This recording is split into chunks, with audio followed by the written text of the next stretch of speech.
I didn't ban Russian language from my life. I speak it at home with my wife, it's pretty okay, because Putin and the army didn't invent the language. They just happened to speak it. And some people just don't know any other languages. They are trapped with the language of aggression. They are aggressors. And it's not the same, like, you're not pro-war if you speak in Russian language. It's not the same like wearing Nazi uniform for no reason. Like, it suits me. Oh. It matches my eyes. Oh, I love it. It's not the same. I don't have too much things in common with Putin. All of the things that I have in common with Putin was never chosen by me.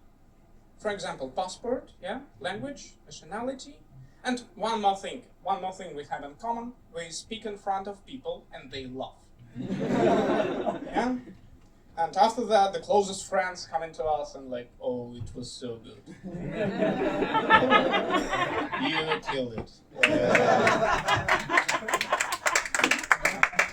I'm so mad at people who doing obviously bad things, and they cannot put some effort to come up with something new, with some name, with some symbol, but new.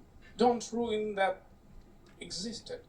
For example, Michael Jackson, he did bad things too, and he stole Neverland.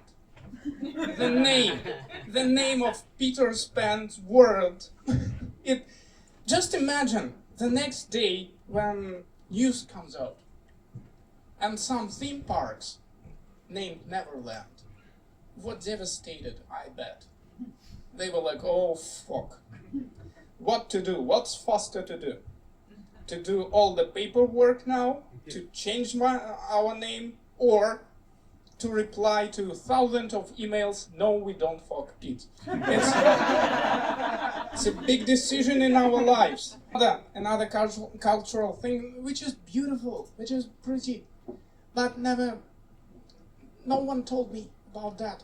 So I was in a barbershop. It was first month me in Turkey.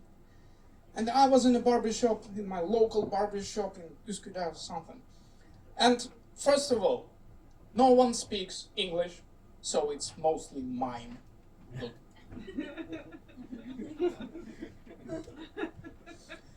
And secondly, I paid for my haircut 70 lira, which is wild in any currency.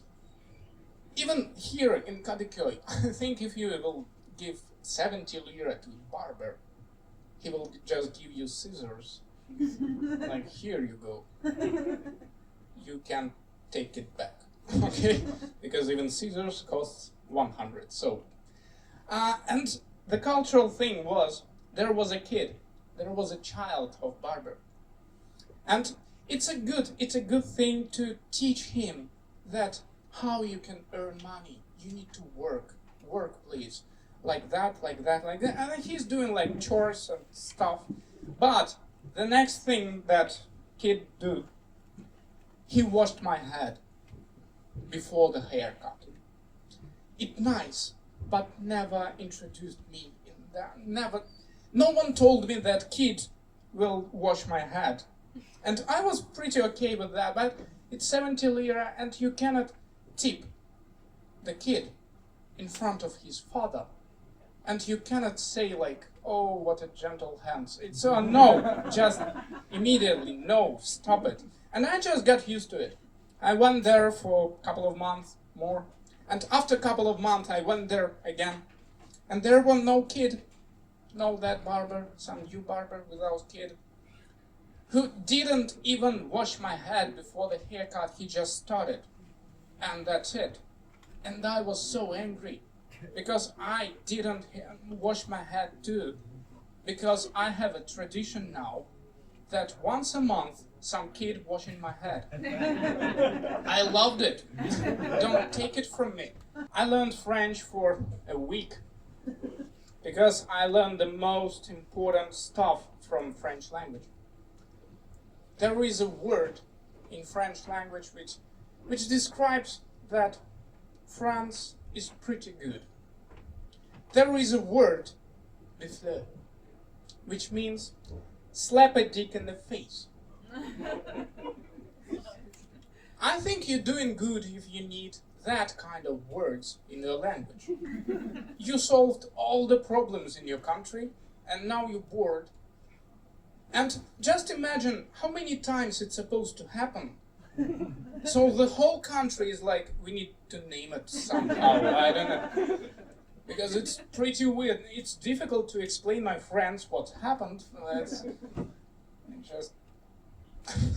Or maybe it was just one guy who was just tired that girls always asking like, what are you doing? What? So we need to name it here. We need to call it somehow. We're French. We have déjà vu.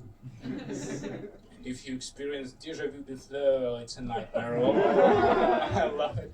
So, thank you for coming, guys.